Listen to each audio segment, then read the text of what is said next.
সকাল 7টা।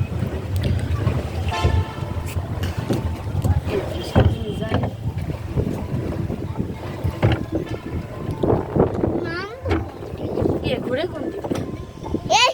এই দিকে যাও, ওই বস্তার উপর পাড়া দিও। এই দিকে যাও, এই দিকে। নাও নাও চালাও। তুমি চালাও, তুমি চালাও,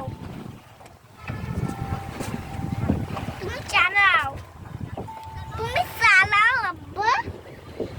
তো তোর মা চালাবে।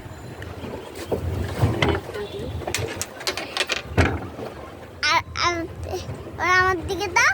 দিচ্ছি দাঁড়া, এদিক তো ঘোরে না কেন? হ্যালো গাইস, এবার আমরা চলে এসেছি নেক্সট ভিডিওতে। এখন আমরা আর একটু পরে এই নৌকা চড়ে উঠে যাব, তারপরে আমি ওইগুলো বাজাবো, তারপরে ওইগুলো আমি বাজাবো, তারপরে আমি ওই জায়গায়